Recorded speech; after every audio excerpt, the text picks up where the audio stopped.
Hi, I'm Father Daniel Duplantis. In the 20th century, a new movement from the Far East captured the Western mind. Since then, the intersection of Christianity and martial arts has generated both conflict and harmony. In between, there remains many gray areas. In my new book, Jesus in the Dojo, I combine timeless theology with modern catechesis to provide a clearer path of reconciliation between the Christian faith and the practice of martial arts. You can find my book, Jesus in the Dojo, available now at most booksellers. Life is a quest for logic and reason. It is a quest to find balance between science and faith. Life is a quest for knowledge and understanding. But most importantly, it's a quest for personal discovery. Whatever your quest, knowing yourself is the beginning of all wisdom. Welcome to Quest.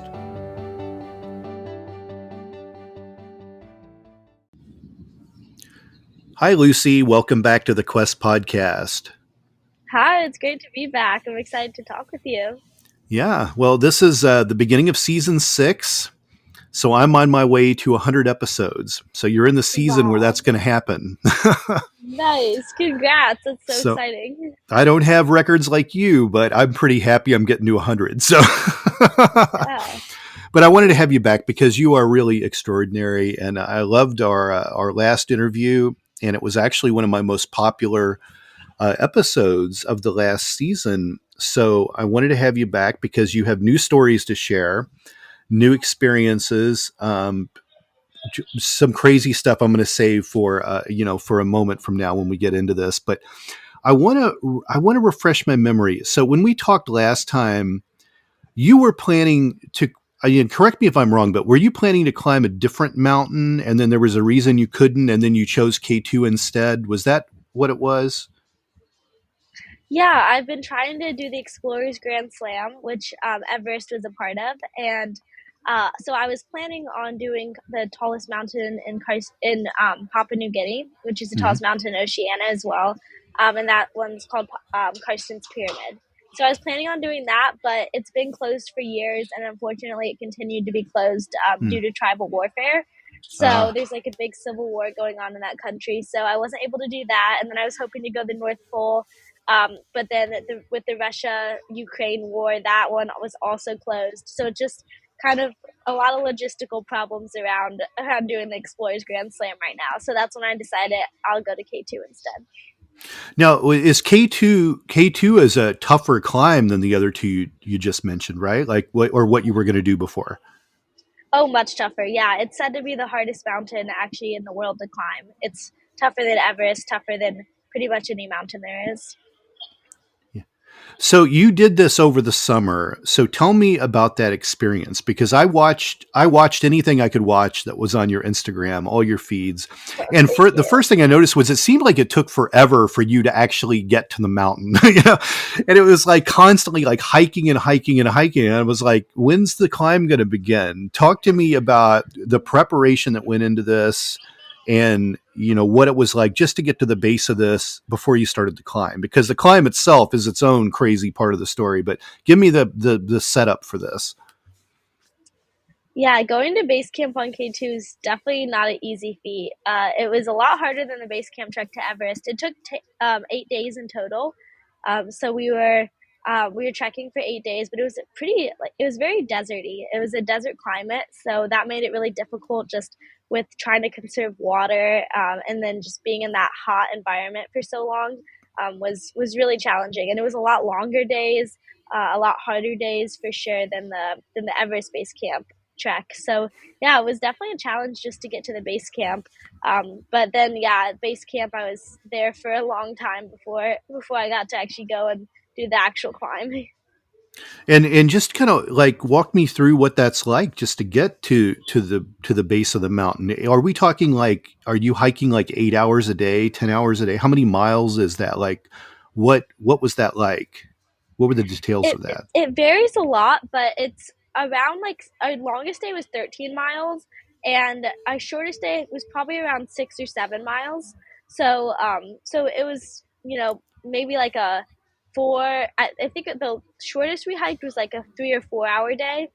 This one day that was really nice and short, and then our longest day was around 10 hours. Wow. That's Yeah. incredible. That's incredible.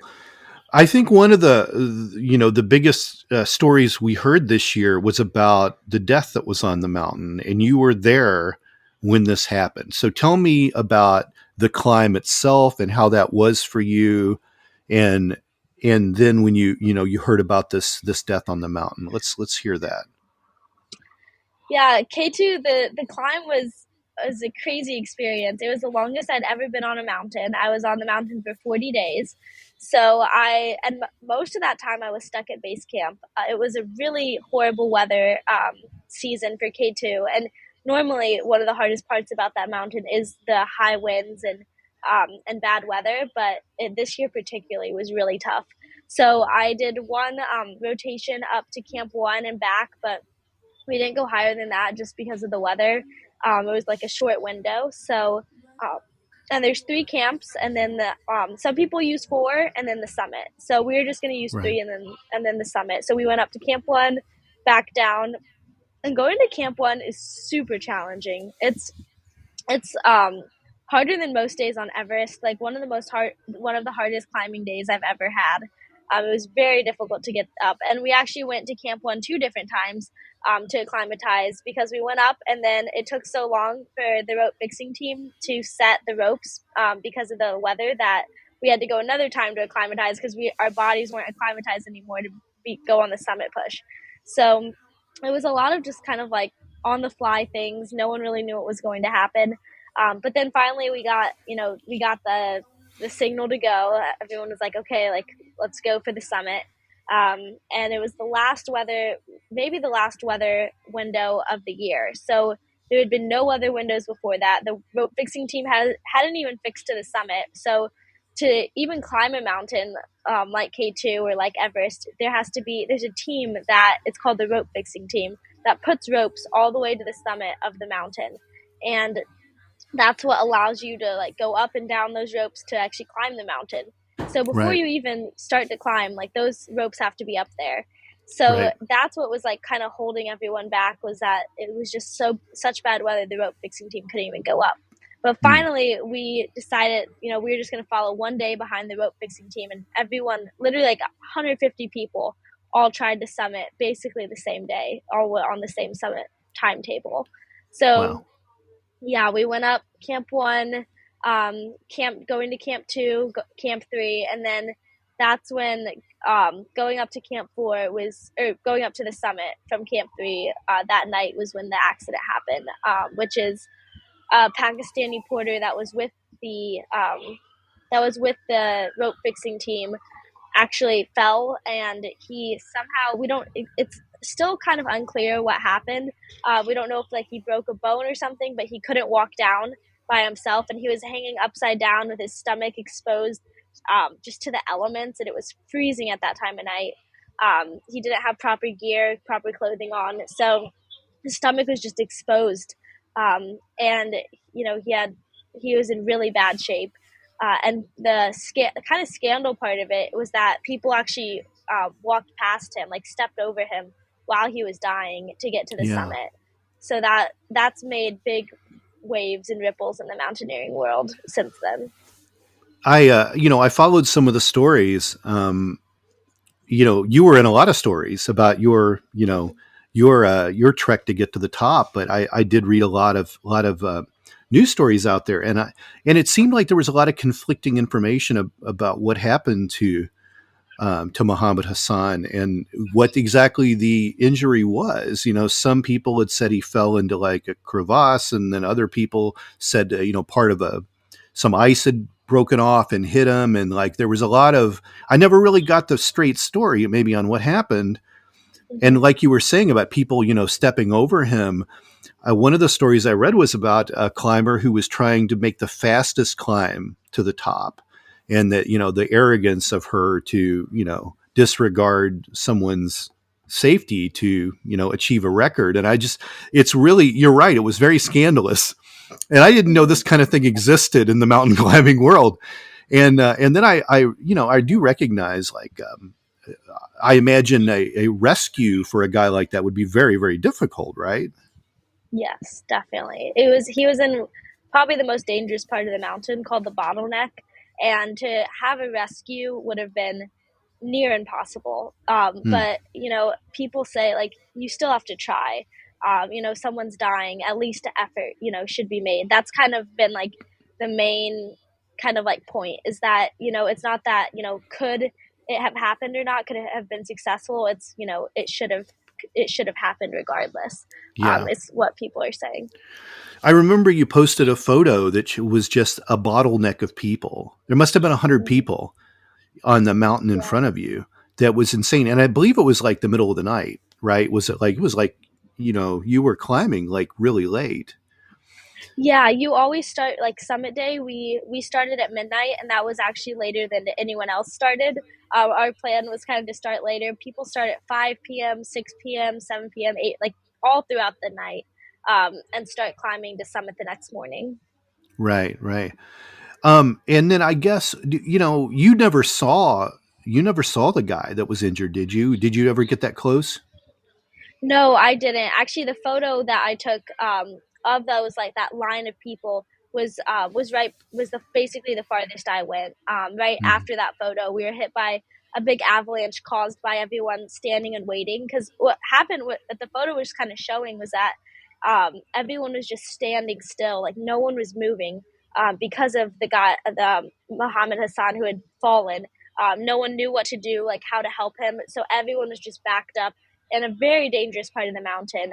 The Great Serac is right above that part of the mountain, and Seracs can fall at any time and kill people. So that's kind of that's what prompted people to step over him and go past because they Wow. were concerned for their own safety, which is definitely a valid concern in that part of the mountain. So we turned around because of there's a big or a big avalanche that we were in, and we just decided with the amount of people and the snow conditions as they were, there was a lot of snow and about 150 people trying to summit that day. So we knew, like, even before we went on summit day, we had me and the two people I was with, my Sherpa and one other person, we had to talk and we were like, we're going to go, but if there's anything sketchy, like this is a very dangerous situation. So Mhm. we have to be okay with turning around when it's not safe enough to continue.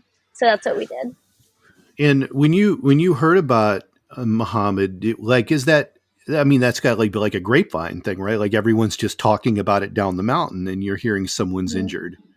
Yeah. Yeah, and that's why there's so many like different perspectives, and it's so unclear what happened to him. Because I mean, it's hard to explain the amount of just confusion that goes on in the mountains. Like people are all communicating through walkie talkies, and Hmm. they like the people on the mountain are communicating back to base camp, and then base camp is communicating back to people on like people climbing. So it's like this two-way thing, and there's so many people telling base camp different things, and base camp's telling other people different things, and then just things get spread around up It's there, up and down the climbing line. the So it grapevine, just right? yeah, it's such a Yeah. great band. It's like, it's like a gossip circle almost, It's Right. you really can't trust whatever you hear until the story comes out from the people who actually were there and saw it. Yeah. So which like later when I was back at camp, I was, the people I was at base camp with were in my climbing company were the people who were right there, like that were with him when the accident happened. So I did get that part of the story. But when we were climbing up, we heard too that someone had fallen in a crevasse and was injured, and no one could get him out or knew what to do. So that's what we heard when we were climbing up, but which ended up not being the case. He never fell in a crevasse. But yeah. Yeah. Um, what time was it? Do you remember the exact time when you decided you had to turn back? What was that decision like?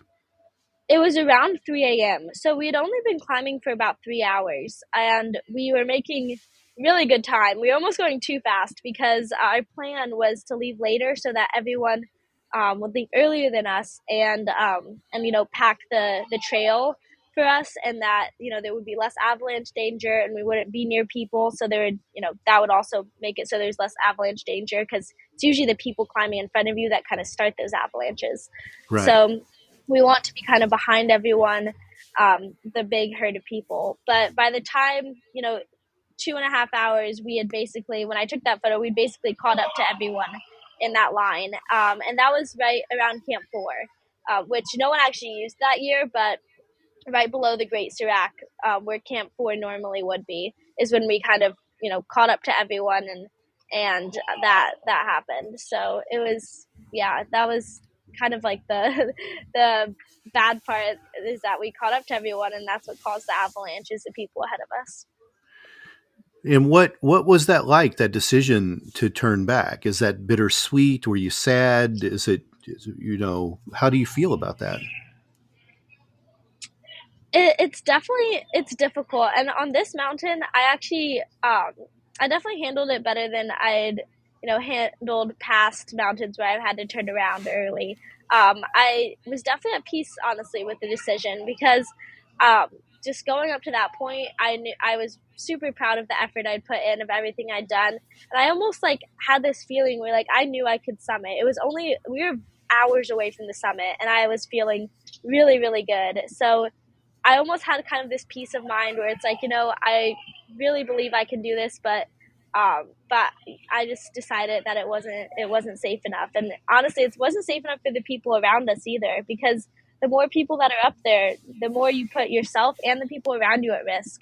So I didn't really want to be part of that process of making it riskier for those around me. So I felt good about the decision to turn around. And also, it was just such a beautiful morning too. We had been in clouds the whole, from Camp 1 to Camp 2 to Camp 3, just so cloudy. And then finally the clouds had broken. It was just this beautiful, gorgeous morning. And that, I was just I was really enjoying the scenery, and just feeling pretty good. But then later, at base camp, it hits you. You're like, man, I didn't get to the summit.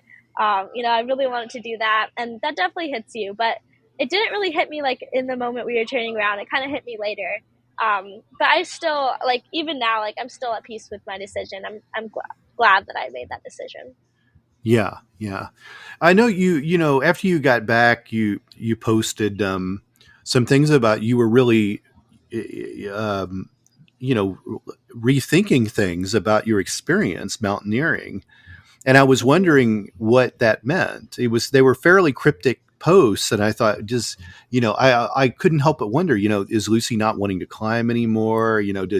How does she think about the mountain differently? And I really wanted to hear that in this interview, kind of what you meant by that. Oh no, I love climbing more than ever. I'll never stop climbing. I basically it's made me rethink a lot about kind of my place in the mountains as a client. Up to this point, I've done a lot of mountaineering since I was 7, but I've never, taken any courses or got trained any medical training, avalanche training, things like that would make me more of an expert in the mountains, rather than more of a client. So that's what I've been kind of rethinking is, I recently took a wilderness first responder medical course that has, I think would help me so much, even in this situation on K2, would make me just more confident in that situation, know what's going on, and maybe be able to help. So that's really what I've been kind of changing, because I always, the guide companies, it's they market it as, you're safe, we got you, anything that happens, it's under control. But really, seeing that on K2, I'm it isn't all the time, sometimes you have to be responsible for yourself and the people around you. So that's kind of the switch that I've had. And honestly, I am considering doing some guiding classes and things like that, or not classes, but getting some guiding, assistant guiding experience, doing a part-time thing this next upcoming summer, fitting it in between school. And yeah, just things like that to really become more of a leader in the mountains, not just, following people up. My producing partner was at the Knowles Institute, the National Outdoor Leadership School. Nice. And he did a lot of different programs that were there, and I was involved with those for a while. shooting some video and things like that. And it's the survival training that you get there is like really amazing. Like I had no idea Mhm. what I mean, you could drop these people anywhere and they would know how to survive. It's like really pretty incredible what they could Mhm. do. It's really interesting. But I Yeah. saw that, that you took that class. I was going to bring that up a little later in the episode that you now have your wilderness training in, which is cool. I want to ask. I want to say a couple more things about K2 before we move on from it. Um, did I hear you were collecting snow samples while you were there? What were Yes, you yeah, doing? I What was that about? was. So I was working with this scientist named Dr. Pena, Dr. Yulana, and she basically she's a doctor, or she's a researcher at Colorado, the university there in Boulder. And I was working with her to collect snow samples from the glacier at different elevations, so that she can measure the black carbon that's present in the glacier.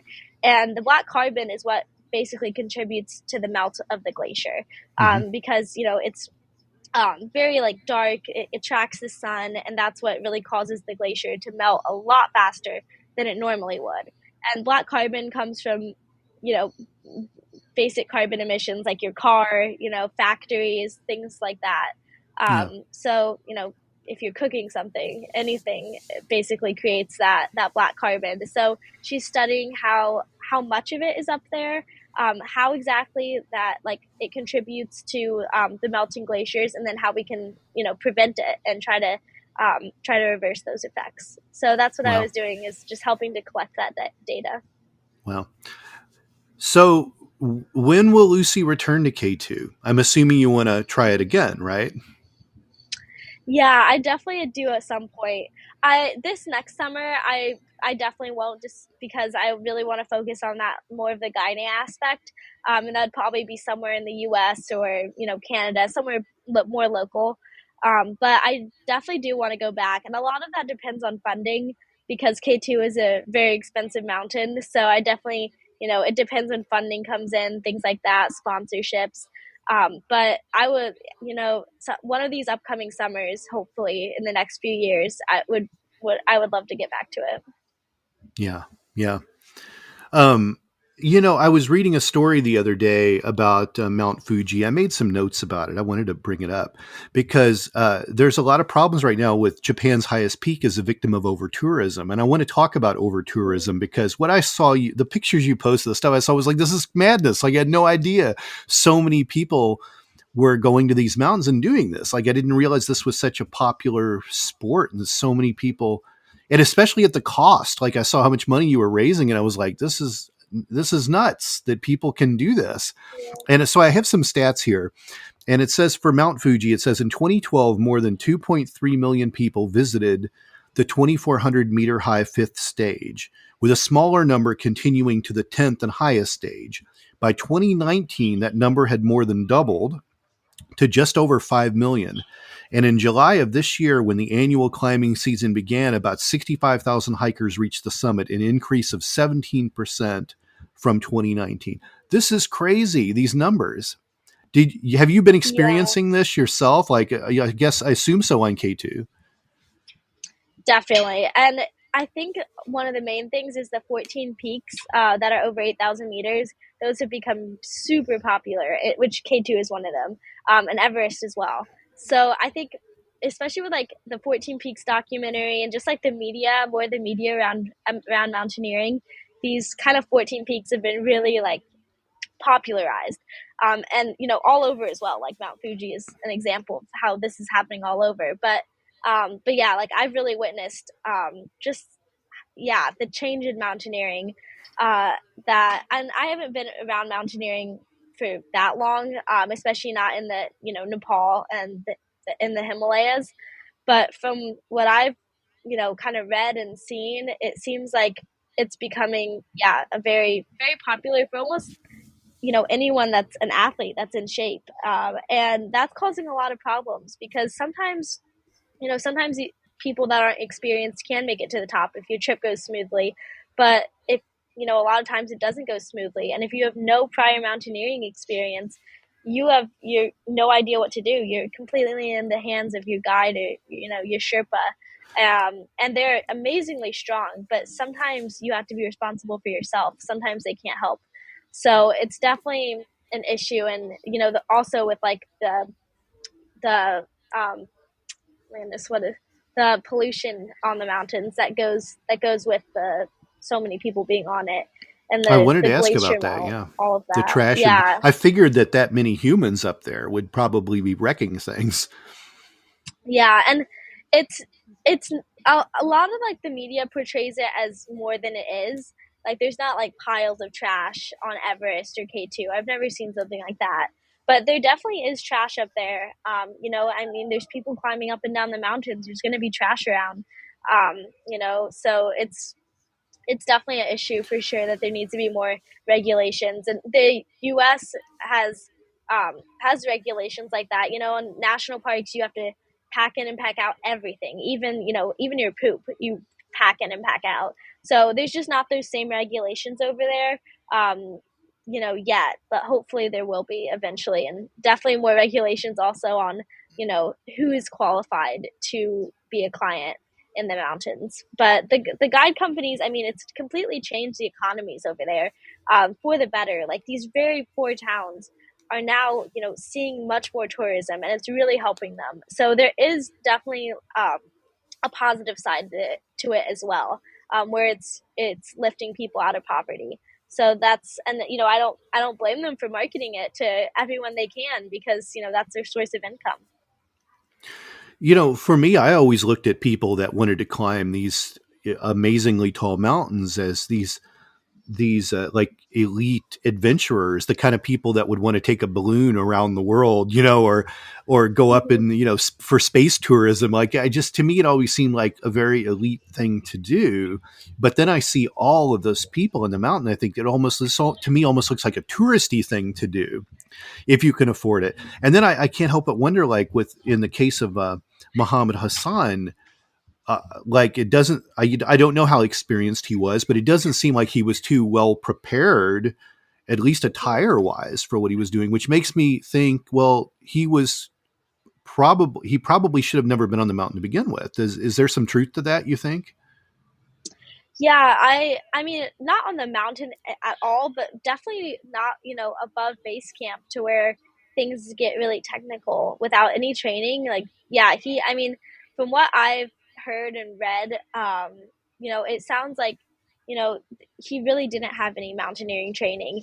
That was one of his first seasons on K2 above base camp. I think his first one. And yeah, he didn't have the proper gear, like equipment or training to be up that high. And there's not a system in Pakistan for porters to get training at all. You're literally just thrown in, to being a porter, and then eventually, if you're strong, you become a high altitude porter above base camp, and your training is being on K2. Like you just learn season to season, but sometimes you don't make it. You as Muhammad Hassan, you don't make it past your first season because you don't have that training to be able to protect yourself. So that's a huge problem, but there's just not enough infrastructure. There's so much poverty over there. No one's going to fund a school or something Yeah. like that to actually train the porters to do that. And probably not much regulation really for these types of things. No, Yeah. essentially none. Yeah. I want to know what's the stupidest thing you've ever seen someone do on a mountain? Let me think.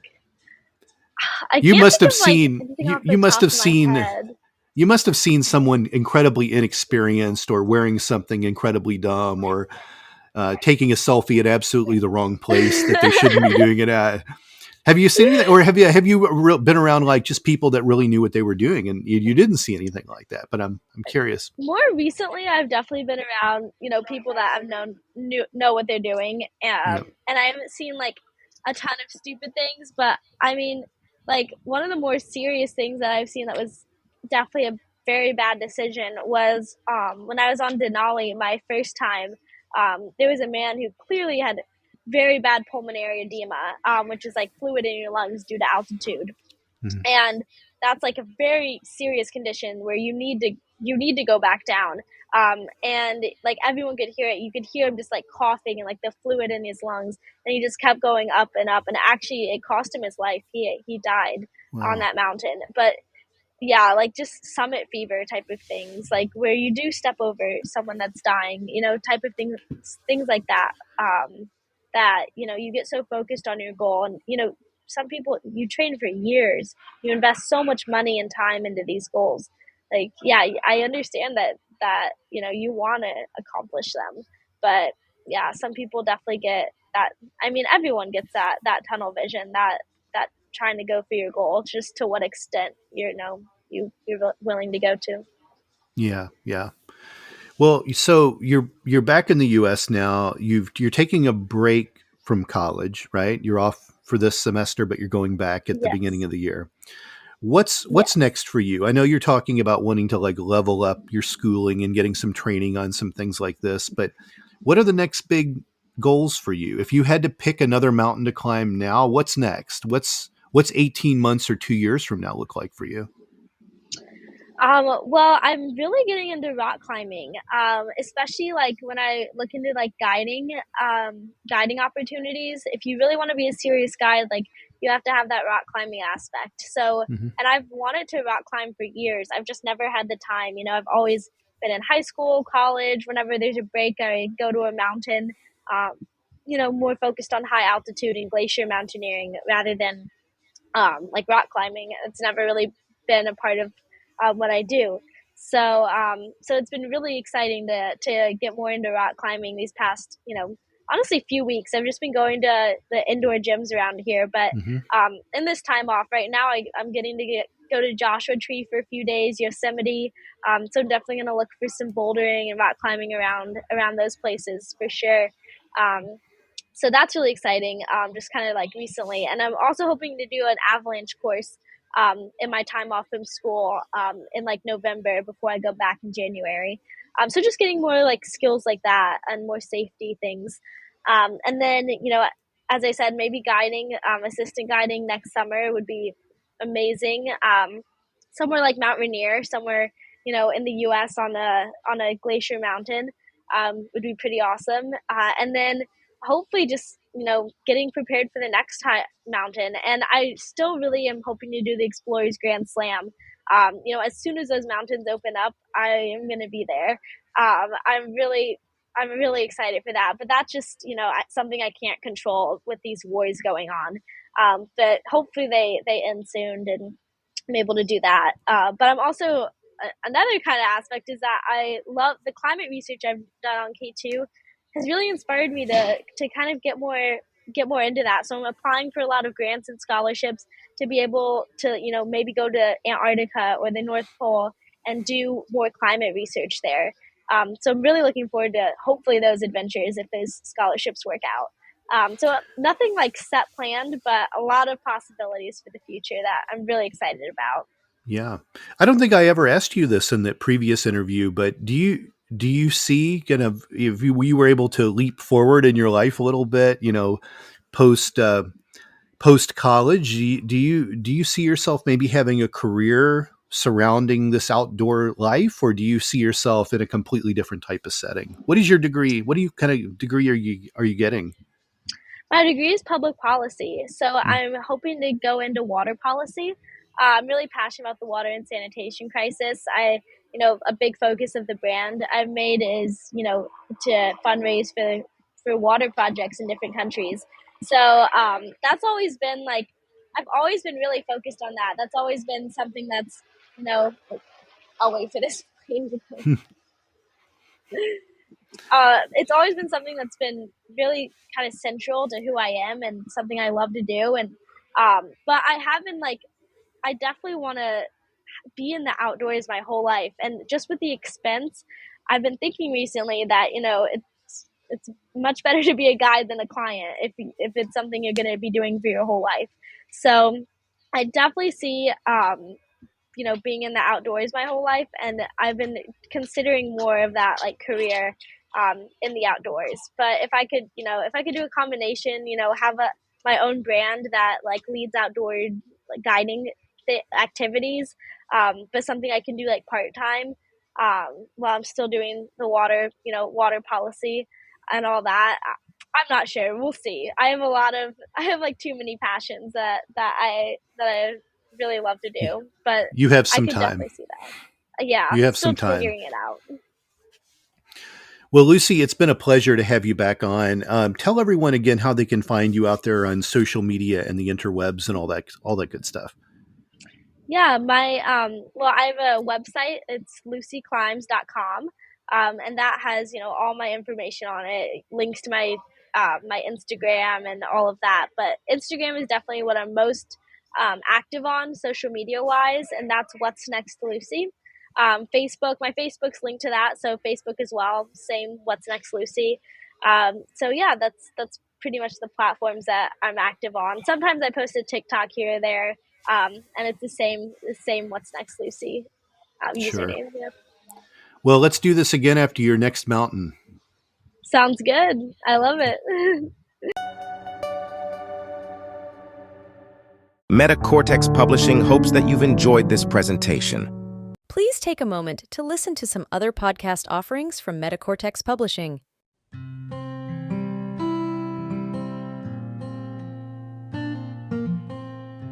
Hi everybody, I'm Amber Rose, the religious hippie, and I host the podcast A Catholic's Perspective. Join me every 2 weeks as I release episodes targeted towards helping young Catholics navigate their ever-changing secular world while staying strong in their faith. Whether you are a Catholic or not, all are welcome here. So if this is something that interests you, feel free to tune in. You can find A Catholic's Perspective on Spotify, Apple, or wherever you listen to your podcasts. I hope to see you there. Bye! The No Earthly Explanation podcast investigates the things that are unexplainable. Hosted by world-renowned investigative researcher Donald R. Schmidt and scientist Ellie Ringo. Follow them as they look for evidence for things that have no earthly explanation. Available anywhere you listen to podcasts. Cult Following is a podcast that studies the personalities and common traits of cult leaders and their followers. Get the real story behind these infamous and oftentimes tragic cults from a new perspective, through exhaustive research, and from interviews with people that were there. Available anywhere you listen to podcasts.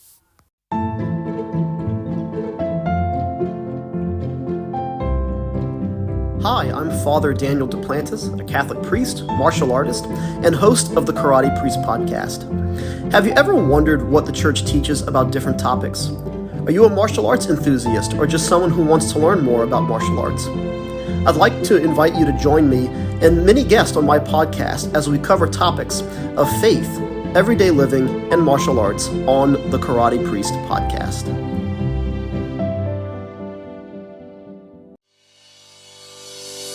Thank you for listening to this podcast. Please be sure to rate and review this episode. This podcast is produced by Todd Fischer and Anthony Smith and is distributed by Metacortex Publishing. This podcast is copyright. Any previously trademarked or copyright content is used by permission. Information and opinions stated in this podcast should not be construed as medical advice. Please be sure to visit the official website for Metacortex Publishing at metacortexpublishing.com or find us on social media for other unique content.